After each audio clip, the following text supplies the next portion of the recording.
ملک حسیب نفرت سے لبریز لہجے میں بولا، ایک نہیں دو دو جھٹکے لگنے والے ہیں۔ احان رضا میر کو بہت غیرت مند بنتا پھرتا ہے نا، اب دیکھنا تم کیسے اس کی بہن میری بات مان کر اس کی عزت کو دو کوڑی کا کرے گی۔ ملک ذیشان کے انداز میں بھی انتقام کی آگ بڑھ رہی تھی جو صرف احان رضا میر کو ختم کر کے ہی بجھنی تھی۔ بھائی جو بھی ہو جائے مجھے اس کی بیوی ہر قیمت پر چاہیے، میں اس طرح لڑکی کا غرور مٹی میں ملانا چاہتا ہوں۔ بہت دعوت سے ذکر کر دین اپنی محبت کا، اس محبت کو اپنی بدلے کی آگ میں جلتے دیکھنا چاہتا ہوں۔ ملک حسیب کو اس دن ہاسپٹل والے واقعے کے بعد سے غصہ کم ہونے کا نام ہی نہیں لے رہا تھا۔ اس کا دل چاہ رہا تھا وہ ان دونوں کا اتنا برا حال کرے اس کے اندر لگی آگ ٹھنڈی ہو جائے۔ ایسا ہی ہوگا بہت جلد، بہت ہو گیا احان رضا میر کا، اب ہماری باری ہے۔ ملک ذیشان اپنی پلاننگ کا سوچتے شیطانیت سے مسکرایا تھا۔ اشمل حاجہ بیگم کے ساتھ مغرب کے قریب حویلی پہنچی تھی۔ سب بہت ہی محبت سے ملے تھے، لیکن ہنا کا بجھا بجھا چہرہ دیکھ اشمل کو اس کی فکر ہوئی تھی۔ لیکن صبح تفصیل سے ہنا سے بات کرنے کا ارادہ کر چکی تھی۔ بھابھی کا بھیا بہت غصے میں ہے، حفصہ اشمل کی طرف دیکھتے پریشانی سے بولی تھی، کیونکہ احان نے کال کاٹنے کے بعد اس سے ایک بار بھی بات نہیں کی تھی۔ ہاں غصہ تو بہت ہے احان کو، لیکن پریشان نہ ہو، کل آنا ہے نا، منا لینا پھر۔ اشمل اس کی پریشان صورت دیکھ کر مسکرا کر بولی، بھیا کو منانا دنیا کا مشکل ترین کام ہے، وہ کسی سے اتنی جلدی راضی ہوتے نہیں، لیکن اگر ہو جائے تو پھر راضی بہت مشکل سے ہوتے ہیں۔ حفصہ اس کی معلومات میں اضافہ کرتے بولی، ہنا نظر نہیں آ رہی، کہاں ہے وہ؟ اشمل کو ناشتے کے ٹیبل پر بھی ہنا نظر نہیں آئی تھی۔ اس کی طبیعت ٹھیک نہیں تھی، شاید اس لیے نماز پڑھ کر دوبارہ سو گئی، ویسے پہلے کبھی اتنی دیر تک سوئی نہیں وہ۔ حفصہ اشمل کو جواب دے دے کچھ سوچتے بولی، چلو پھر چل کر اس کے کمرے میں دیکھ لیتے ہیں، کہیں زیادہ طبیعت خراب نہ ہو اس کی۔ اشمل کے کہنے پر حفصہ بھی اس کے بات پر سر ہلاتی ہنا کے روم کی طرف بڑھی تھی، لیکن کمرے میں قدم رکھتے ہی جو منظر انہوں نے دیکھا تھا انہیں لگا حویلی کی چھت ان کے سر پر آ گری ہو۔ ہنا بیڈ کے ساتھ نیچے گری ہوئی تھی اور اس کے منہ سے جاگ نکل رہی تھی۔ ایک سیکنڈ کی بھی دیر کیے بغیر وہ دونوں بھاگتی ہوئی ہنا کے پاس پہنچی تھی، بہت مشکل سے اسے اٹھا کر بیڈ پر لاتے اشمل کے کہنے پر حفصہ جلد سے باہر کی طرف بڑھی تھی۔ ہنا کے بیڈ پر رکھا دوائیں والا باکس لے کر اشمل سمجھ گئی تھی کہ ہنا بہت بڑی بیوقوفی کر چکی ہے۔ گاؤں کے ہسپتال سے ڈاکٹر اور نرس کے ساتھ باقی ضروری میڈیکل ایکوپمنٹ منگوائے گئے تھے، کیونکہ ہنا کی شہر لے جانے والی حالت نہیں تھی۔ تھوڑی ہی دیر میں حویلی میں سب کو پتہ چل چکا تھا ہنا خودکشی کرنے کی کوشش کی ہے۔ سب لوگ ہی شاک میں ہونے کے ساتھ ساتھ اس بات پر بھی حیران زدہ تھے کہ آخر ہنا نے اتنا بڑا قدم کیوں اٹھایا۔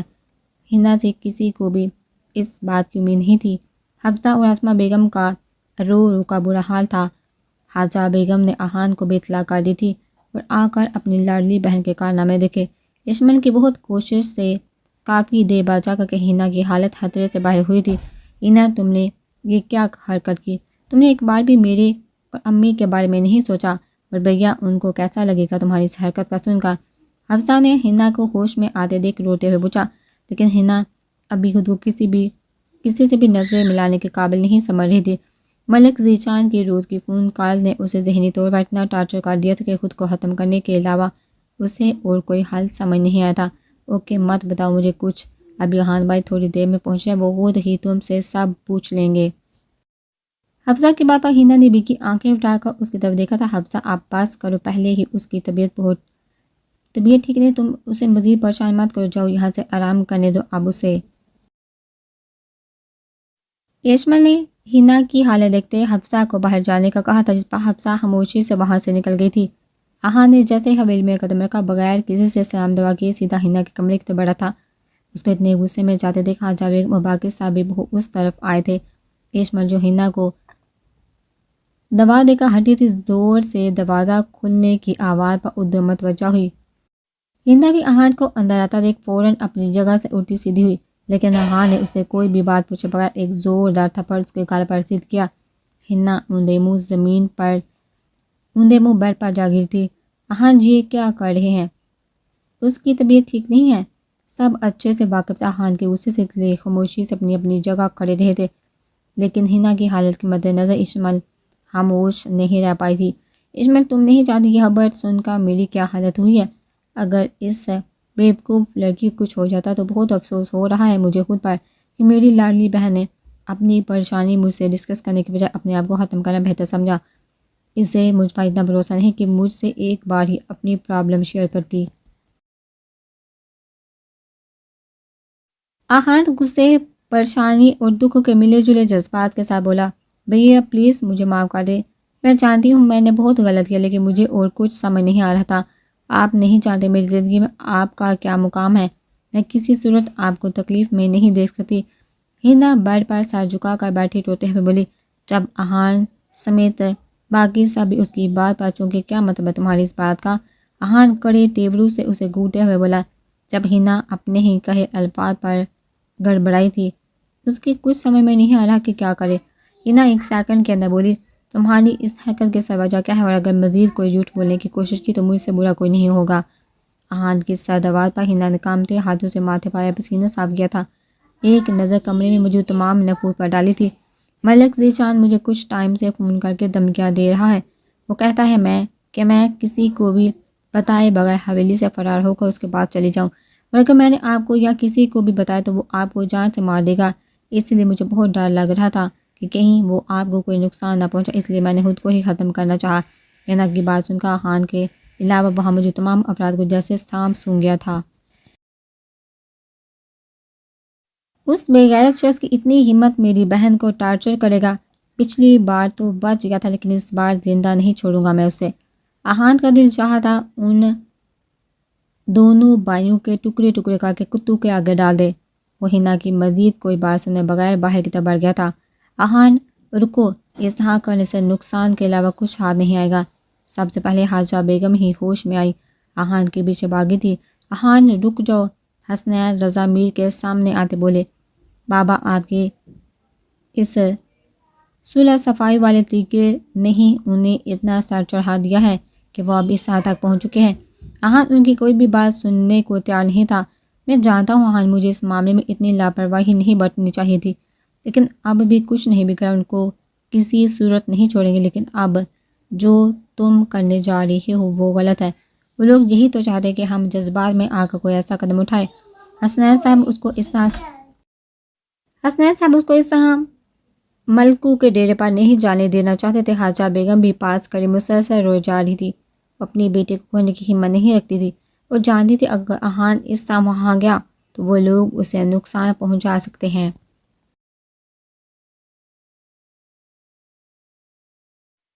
آہان بھائی صاحب ٹھیک کہہ رہے ہیں، ایک دفعہ ٹھنڈے دماغ سے سوچو. تم ان کے گھٹیا پلاننگ کا شکار کیوں ہو رہے ہو؟ فرقان صاحب نے بھی آگے بڑھتے اس کے غم کو کم کرنا چاہتا. باقی سب پریشانی خیال میں خاموش کرے یہ سب دیکھ رہے تھے. کوئی بھی نہیں چاہتا تھا کہ آہان اس طرح وہاں جائے لیکن آہان کا غصہ دیکھ ان کو اس کا رکنا ناممکن ہی لگ رہا تھا.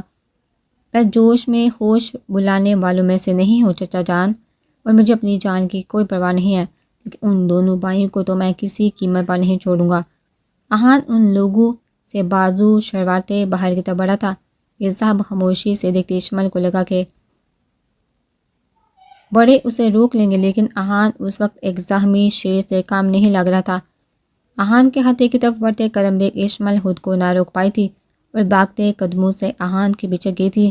آہان رک جائیں پلیز، آپ غلط کر رہے ہیں، آرام سے بیٹھ کر مسئلے کا کوئی اور حل بھی نکالا جا سکتا ہے.